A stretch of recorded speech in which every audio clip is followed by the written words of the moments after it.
রাদিয়াল্লাহু তাআলা আনহুকে বিষ প্রয়োগ করা হয়েছিল, কেন করা হয়েছিল এটা আমরা জানতে চাই না। হোসাইনকে শহীদ করা হলো, কেন করা হলো আমরা জানতে চাই না। ওমর ফারুককে শহীদ করা হলো, কেন করা হলো এটা আমরা জানতে চাই না। শুধু আমরা জানতে চাই কিভাবে তুই একটা ঠুকুর দিয়ে সিজদা দিয়ে জান্নাত যাবো। জান্নাত কিন্তু কত সহজ না। ইয়া রাসূলুল্লাহ হাবিবি ইয়া রাসূলুল্লাহ। ইয়াজিদ কিন্তু আল্লাহর নবীর বংশ ছিল, কিন্তু কেন বাধা দিয়েছিল জানেন?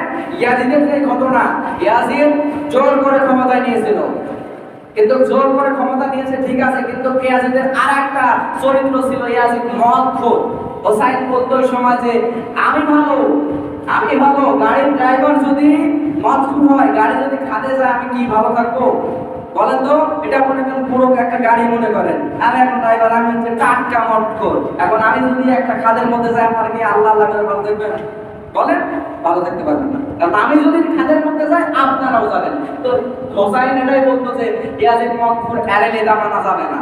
তো এইটা করার কারণে ইয়াজিদ ওই সময় হোসাইনের বিরুদ্ধে লেগে গেল, এমনকি হোসাইনকে শহীদ করলো। ওই সময় সময় দেখা গেল হোসাইন পরাজিত লাভ করলো, কিন্তু আসলে হোসাইন বিজিত।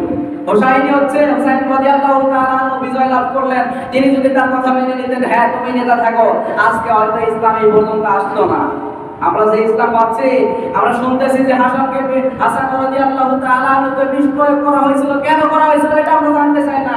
হোসাইনকে শহীদ করা হলো, কেন করা হলো আমরা জানতে চাই না। ওমর ফারুককে শহীদ করা হলো, কেন করা হলো এটা আমরা জানতে চাই না। শুধু আমরা জানতে চাই কিভাবে তুই একটা ঠুকুর দিয়ে সিজদা দিয়ে জান্নাত যাবো। জান্নাত কিন্তু কত সহজ না। জান্নাত যদি সহজ হতো তাহলে শহীদের কথা কোরআনে আল্লাহ উল্লেখ করতেন না।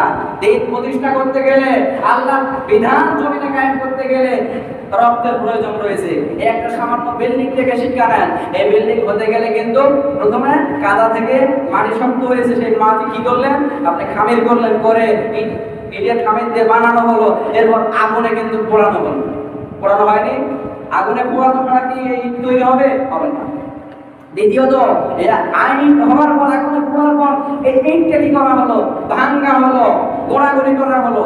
এখন যদি ইট মনে করেন না আমি ভাঙবো না, আমি গড়ি ভাঙবো না, এটা যদি বলে তাহলে কি বলেন তো ঢালাই দেওয়া সম্ভব? সম্ভব না। এরপরে মনে করেন কিছু ইট মনে করলো যে না আমি উপরে থাকবো, ভালো জায়গায় থাকবো, মাটির নিচে আমি যেতে পারবো না, কবরে আমি যেতে পারবো না। এখন যদি মনে করেন তাহলে তো মাটির নিচে দেওয়া তো সম্ভব নয়, কাঁদি হবে কি করে বলেন? আমি যদি উদাহরণ দিচ্ছি, কোন জায়গায় কথা যাচ্ছে আপনার মগজ যদি থাকে আপনি বুঝতে পারবেন।